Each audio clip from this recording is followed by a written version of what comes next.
All right, welcome everybody. And let me get the comments up here. I'm hoping that everyone is able to join us tonight. We should be coming to you from Facebook and from YouTube. So I'm hoping that's all okay. If you are watching us on Facebook, can you please let us know? Because it did say that we lost the connection, but it did say it reconnected. So I just want to make sure we're good to go. So if you're watching us on Facebook, just leave a comment so I know that we're fine there. So welcome. We are so happy to have you here this October Sunday night. We have our fabulous author, Vicki-Ann Bush, with us. Hello, Vicki. How are you? I'm great. How are you doing? Wonderful. It's great to see you. And we have the launch. I mean, we've launched so many of your books recently, and we have the launch, and I should say the relaunch because it is the second edition, but we have the launch of Alex McKenna and the Academy of Souls, and it happens on Tuesday. So we're here a few days early before that book releases, but it is still available on pre-order up until Tuesday. You would get it immediately Tuesday morning if you ordered your ebook, and soon after if you order the paperback. And I, Vicki, for one, think this is my favorite cover yet. What do you think? Oh, I love it. I absolutely love it.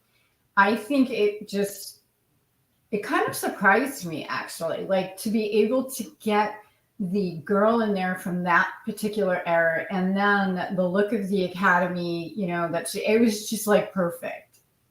Can you show us real quick what yeah. Victoria's wonderful design did? Isn't that gorgeous? And you can one of her designers, Victoria, designed that. She did a fabulous job. And then you can really see the Academy in the back too. Yeah. She did a fabulous job. That blew me away. When she sent me that, that totally blew me away. Yeah. Vicki, I better love it because I love it. I was really happy. Victoria does great work. She does. She does. And I feel like she really just listens when, you're talking with her, and then it just clicks. She understands me. At least I know that. I think she's done a fabulous job, and all of our authors who have worked with her have said great things about her. So she is available out there for other people if you're self-publishing a book. She is under Dark Angel Graphics. Yes, definitely. Yes. We have her link on our website too, to her website. Oh, perfect. Okay. So yeah, so she's fabulous to work with. So we are so excited about this book. It is the second book in the Alex McKenna series. Yes, it is. It is. And we have two more coming out next year. Yes. And, I like to stress this when we talk about the series because I think it's kind of important to let people know that it is a series, but the books are written as a standalone. Yes. So, because there's sometimes where, have you ever picked up, like you go to an author signing, or even, if you're at Barnes & Noble and you're reading the first book of the series, and then you look at the second book, and the second book may sound more interesting to you, but you have to read the first book. Well, that's not the case with Alex McKenna.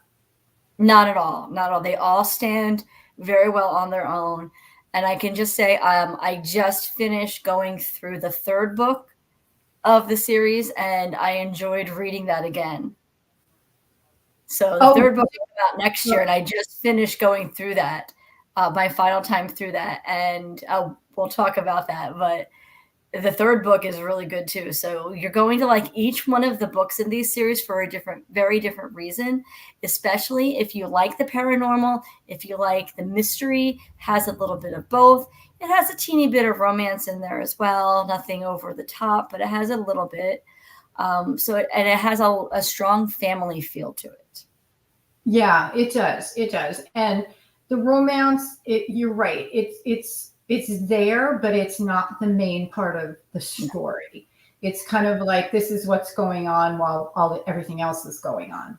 And I think book 3 has a lot more, that one that's coming out early next year has a lot more of that romance in it because of the content of the book.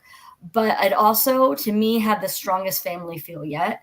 So I can't wait till that book comes out soon, because I really like that about your books. I like the fact that Alex McKenna is really around this Italian family that's from his mom's side that is just so strong.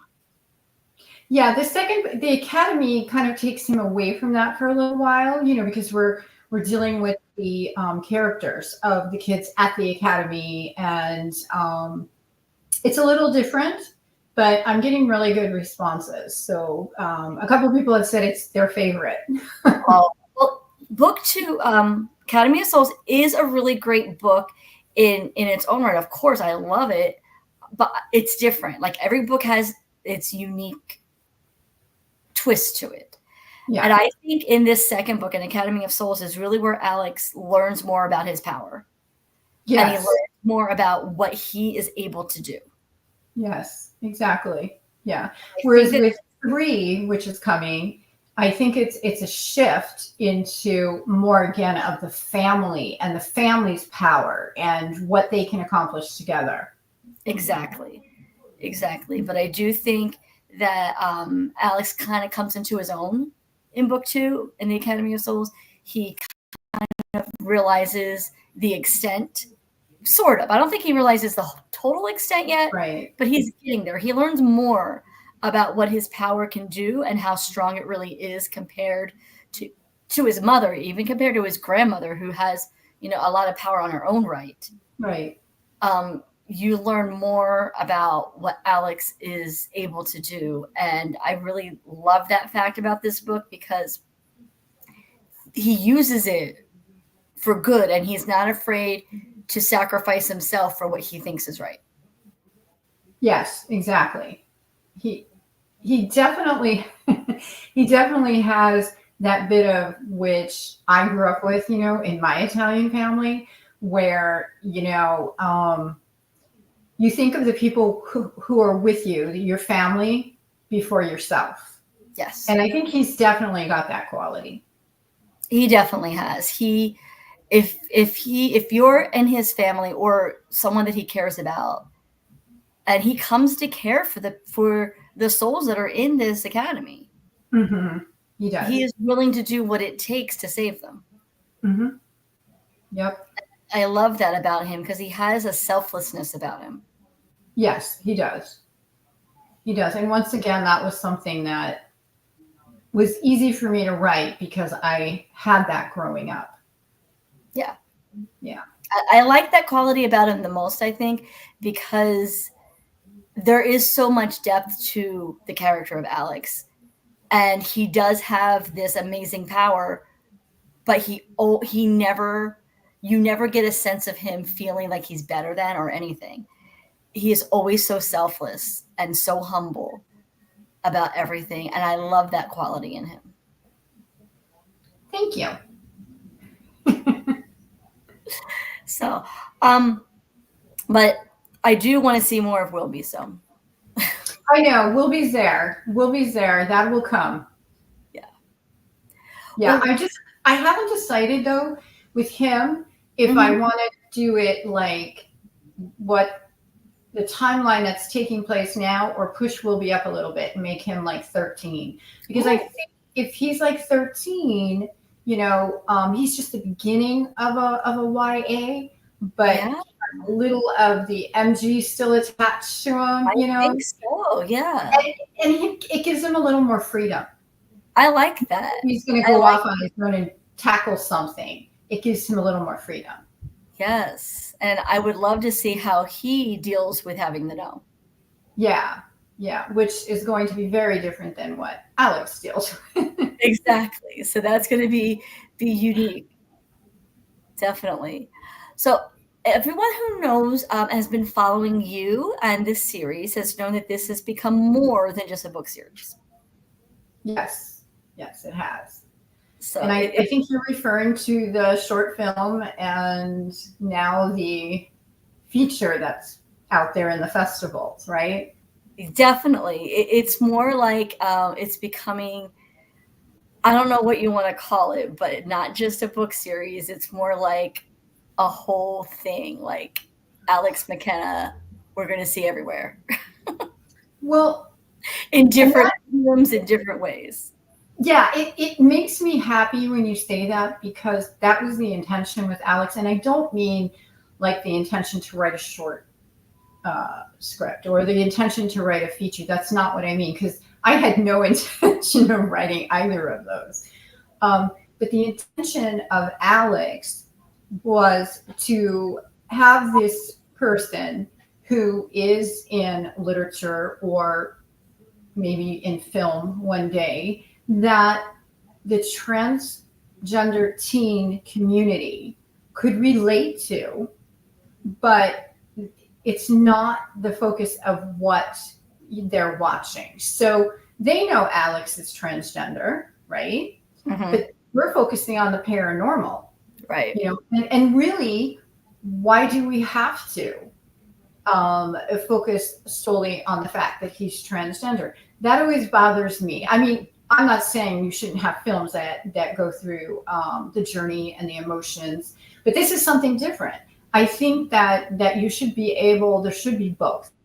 You know, there should be the type of film or books that if they want to go and feel that closer kinship, and then there should be where they know this person is like them in that journey, but yet that's not what I'm reading about. I want to read about the paranormal. I want to read about the demons and the ghosts and, you know, and all that. But at the same time, it's acknowledged very lightly within the series that Alex is also on the transgender journey.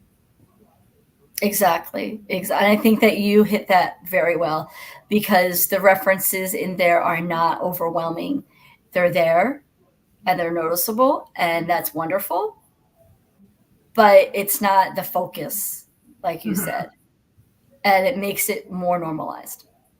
Yeah, yeah. And when people tell that, when readers have read the book, like when the first book came out, and I've had people approach me at signings, and they tell me that that's what made them connect so much with the character.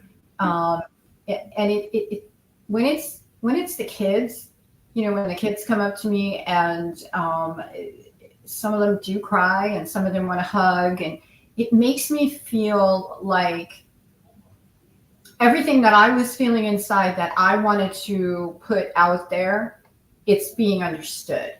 Right. Exactly. And I think this it's a phenomenal series, and everything that you're able to do with it right now is just fabulous. Thank you. It's cool. It's fun.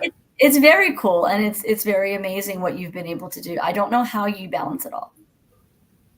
Oh, you don't even want to know. You don't want to be in my head. Nobody wants to be in my head. Because every time I turn around, there's something else going on, and it's fabulous and it's wonderful, and we're very proud. But then I'm thinking, man, she must be dizzy with everything. Well, and you can see behind me, my office is no longer barely furnished. It's no longer got anything because, you know, we're moving in about 3.5 weeks, and cross states. So that's just pile it on. Just pile it on. Well, hopefully things will calm down soon, but you have 2 more books coming out next year, so we'll see. Yes, which is going to be exciting.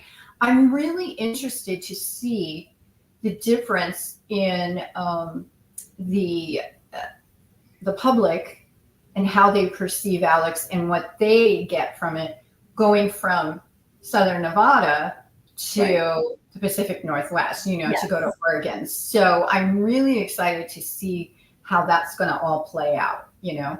That's going to be really cool to see. Yeah, it'll be fun. Can you give us a taste of Alex and give us your first excerpt? Yes, I can.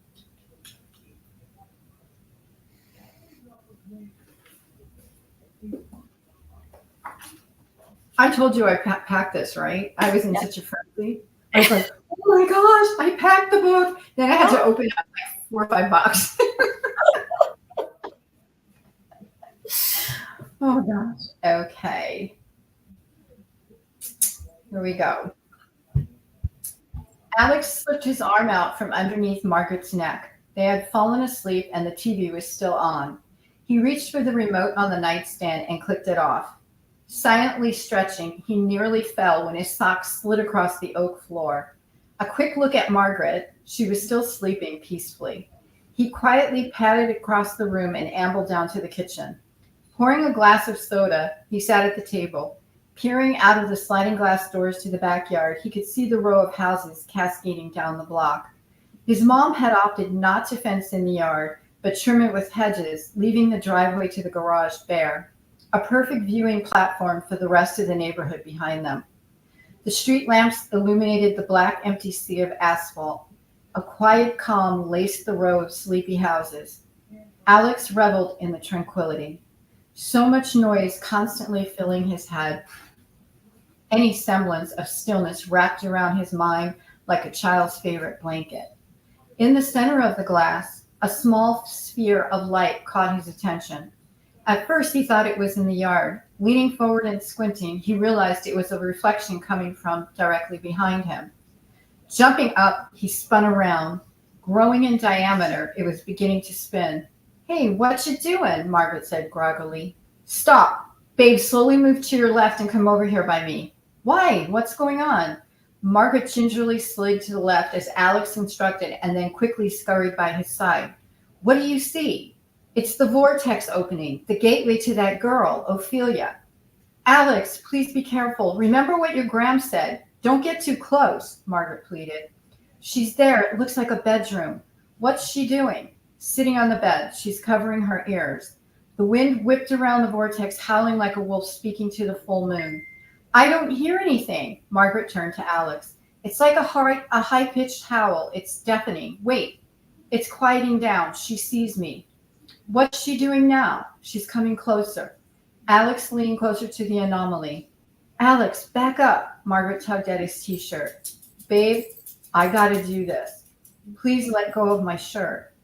Margaret reluctantly let the fabric fall from her fingertips as Alex inched closer.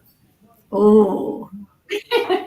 See, you got to get the book just for that, to see what happens next. Just with that little bit. It was fun to write, because it was a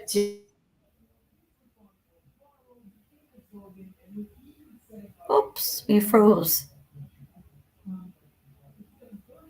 Hopefully she will unfreeze soon. Thank you for tuning in for the technical difficulties.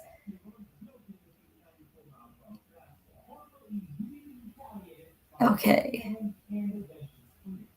Well, for anyone who is watching us, oh, there you go. You froze. I did. I'm getting messages. People going, "Is it time? Is it on?" Oh. Yeah, I don't know what's going on. Okay. Are we back? We are back, and we should be live on Facebook and YouTube. Is this, are we doing questions? Because I don't see anything. Okay. No one has had a question yet. So, okay. Yeah, we are doing questions. I don't know where they are, though. Yeah, I'm not sure. I'm not sure, but we are live on our YouTube channel, and we are live on our Facebook page. Okay. So hopefully people will find us. Yeah. And even if you were watching after the fact, you can still comment, and that would be fabulous. Anything that you have there, we will be monitoring that as well. Myself, and I'm sure Vicki-Ann will take a peek, and our social media manager, Matt, will also take a peek to see if anyone has any additional comments after the show is over. Yeah, I always peek in because the last time there was a plethora of questions afterwards. Yeah. So. Sometimes it happens. Sometimes people don't see the live; they see the replay, and that's fine. We're always open to questions. I'm not being rude. I'm just checking because I'm letting everyone know. Oh, it's not showing up on. It's showing the event, but they're not able to get in. Interesting. Tell them to try YouTube because I know YouTube's working. Okay, that's what I'm doing right now. And it's Creative James Media on YouTube. I'm doing this. I just took my glasses off. I don't see it. This was dumb. And it says that we're live on Facebook, but when I did start, it did say that there was a disconnection and then it connected again. So I don't know if that disturbed anything. Yeah, it's saying it's going to start soon. It's not showing. Let them know on the other thing too that we're on YouTube. Yeah, because I know YouTube is working. Matt was able to comment from YouTube.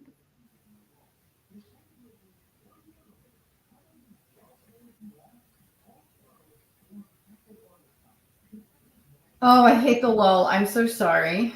You are fine. I am checking as well. Okay. Because people have gone on our Facebook and liked the event, but Okay. Okay, I let a couple people know, so just in case. let me see if I can figure out what's going on. No, it is not coming up on Facebook for some reason. Samantha can see it from YouTube. Awesome. Okay. Yep, we have someone that just joined us. So great. Thank you. Okay, well, perfect. Spread the word. Spread the word that YouTube is the preferred way to watch this right now. I'm not sure what the hiccup is with Facebook, but definitely from our YouTube channel, everyone can come and see. So invite your friends to come and watch and learn more about this fabulous series and more about Vicki-Ann. So we did talk about the fact that this is now a short film, and you have a feature script that you have written, and you have entered tons of contests and done very well in these contests with this script. My question is, do you feel like one is harder than the other? Let's start there. Do you feel like one's harder? You mean as opposed to writing a novel to a an author? Do you feel like one was harder for you? Well, the short film was a little difficult in the beginning to make the transition from writing a novel, in a sense that, and I've spoken to other people about this. When you're writing the book, you're the narrator. They're able to see what you're putting down, and you can go into detail. When you're writing the script, this is what you see.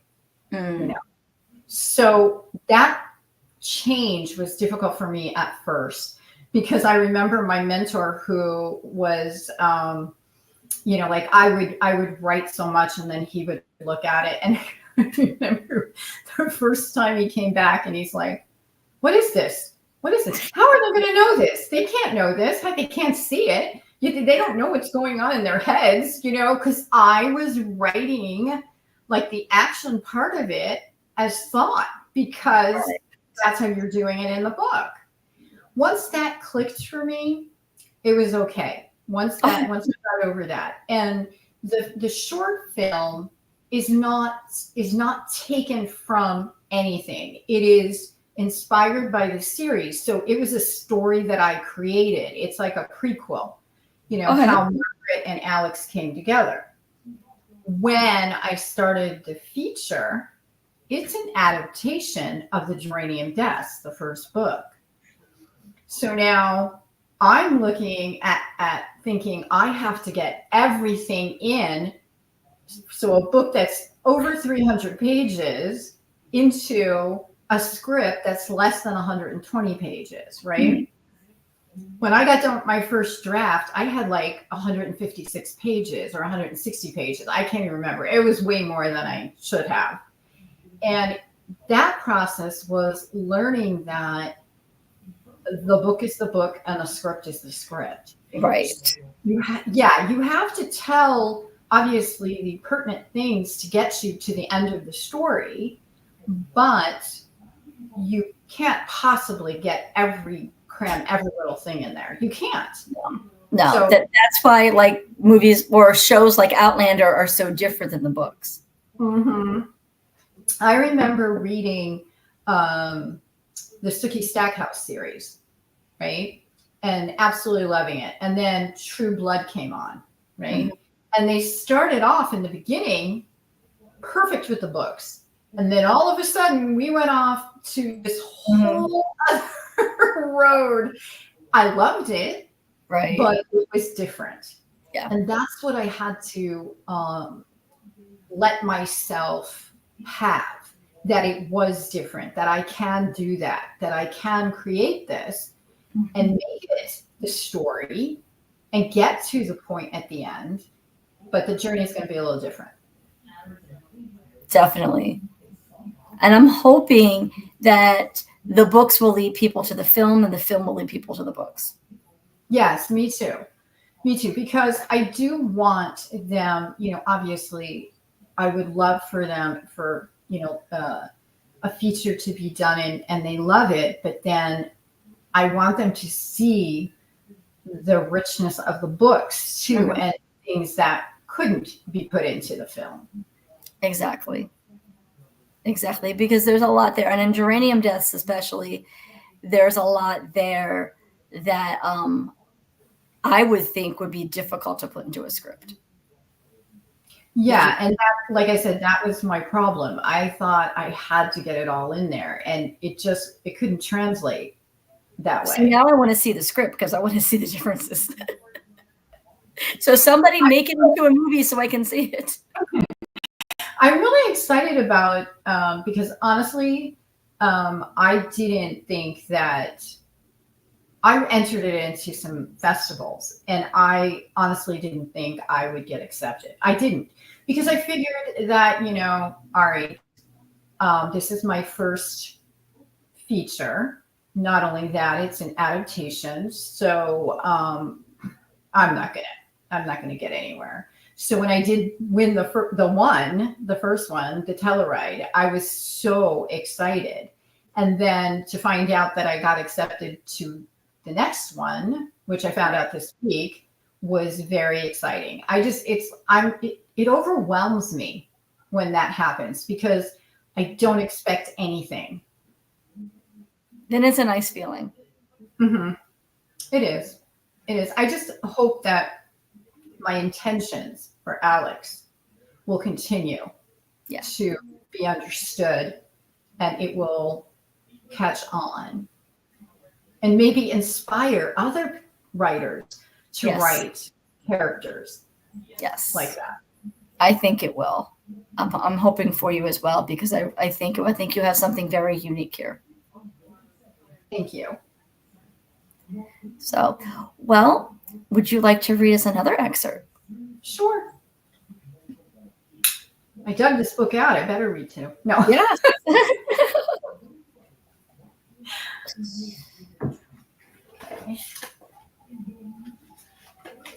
right, here we go. So this is when the group of kids have already gone to the they're looking for Haven, the little girl that's lost, and they found the place where she's being held. And part of the group is outside. The group turned and saw a figure emerging from the shimmering pool at the base of a black waterfall. Ophelia shuffled Haven behind her. "Oh crap. Is this what I think it is?" Margaret questioned. "It looks like one of those things that Zachary described." Omri backed up. "A kappa?" Bethany's voice trembled. "Leon, you're with me. Margaret, take everyone and hide," Sam instructed. "Why do boys always think they have to be a hero? Besides, I'm capable of taking care of myself," Margaret snapped. "Like you did with the Soul Gatherer," Sam said sarcastically. "That was frickin' different, and you know it. Can we please save this for later, after we don't get murdered?" Sam huffed. "No, Margaret's right. We stay together. We're stronger as a whole," said Omri. "Okay, I'm done arguing.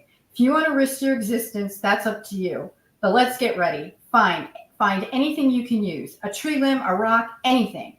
Margaret, we need you to understand any one of us could teleport to another location in this garbage dump. But we stay for you and Alex. Don't do anything stupid to risk your life and make this all for nothing," Sam warned. "I get it. I'll be careful." The beast grew larger with each step closer. The friends armed themselves with whatever they could find, and Ophelia hid Haven on the side of the cottage, behind dead vines creeping up a blackened window. Leon had come to his full senses, while the other three unknown souls were still groggy. Omri handed them each a large rock and pushed them further back, towards the edge of the property, and instructed them to stay put until they were needed. hopefully giving them more time to regain full consciousness. Margaret stiffened as the vision became clear. The creature looked just as Zachary described it. A large hairy ape with man-like mannerisms, resembling drawings of the elusive creature Bigfoot, which supposedly resided in the Northwest states back home. The obvious difference was the bold water matching the circumference of his head and the ear-piercing shrills escaping its jaws. Mm. That doesn't make you want to buy it. I mean, come on, guys. You gotta get this. You gotta read that part to see what happens. So much suspense. I like this creature, though. You know, I had seen this creature in a Japanese mythology, and but they're, you know, it's different. It's a little different. But the bowl on top of the head made from hair fascinated me somehow, you know, for some reason, and I had to incorporate that into him. Definitely. Well, we are really excited about this book, and we thank everyone who was able to join us this evening. And we have Alex McKenna and the Geranium Deaths has been out for a while. That one is available, and now the second book, Alex McKenna and the Academy of Souls, will be available Tuesday, but it's available for pre-order now wherever books are sold. So make sure you grab that. I'll make sure that Matt puts some links in the description so you guys can have some links to purchase as well. And if you have read it, please go leave a review. We need tons of reviews so that everyone knows how great these books are. And we have 2 books coming out next year. So we have Alex McKenna and A Winter's Night. Mm-hmm. That'll be out in the spring. And then next fall, we have the final book. And Alex McKenna and Death is Not the Beginning. Is that my right? Yeah. Yes. I don't know how I keep all the books straight, but hey, not bad. I don't know how you do it either. We have a lot of books coming out, so we're very excited about that. So that will wrap up Vicki-Ann series late this time next year. We'll be wrapping up the Alex McKenna series. So get a start now by getting book 1 and book 2 so you're ready for book 3 and book 4 when they come out. So do you have any final words of advice or thoughts for our listeners? Because I know a lot of them are writers as well. And you are seasoned with not just how many books you have out, but with your foray into the screenwriting world. Do you have any advice for up-and-coming authors? I know that sometimes the thought of doing it, even though it's something you want to do, the thought of doing it can be very scary, you know, and it keeps you hesitant to not do or try what you want to do. Don't let that stop you. Don't let that, you know, have you put it off. I started writing several years before I started querying. And the reason I didn't send in was because I was nervous, you know, and I thought, you know, like now, like I told you, when I switched over to the script, mm-hmm. It's easy to let it stop you. Don't. And don't think that I've got this idea, but I think it's kind of silly. Oh, come on. Think of all the books out there. Think of all those stories that you've read and things that may sound far out or out there. And then you pick up a book and you read it and it's like the best thing you've ever read. Right. So don't let that stop you. You go for it and just do it. Well, we do have a question before we leave. It says, will there be other features? Well, there's going to be 4 books altogether. I did say I would write the first one and then I'm done. But now I don't know, because now I'm feeling a little possessive. Like, I don't know. I don't know if somebody will have the same emotions attached to it. Right. So possibly. Well, you'll have to stay tuned and see. It's very excited. Very exciting. Well, we are so happy to have you join us. And we will see you again in the spring. We will let you guys know when A Winter's Night will be out, which is book 3. In the meantime, go get Geranium Deaths and Academy of Souls and dive into the world of Alex McKenna. And they can see the short film on YouTube, I believe. Yes, and it's Alex McKenna, Alex and Margaret. Alex and Margaret's Beginnings. Yes. Yeah, you froze a little bit, so I was trying to finish. Oh, okay. Yeah, Alex and Margaret's Beginning. Yep. Okay, so check both of those out, and you can follow Vicki-Ann on Facebook. Mm-hmm.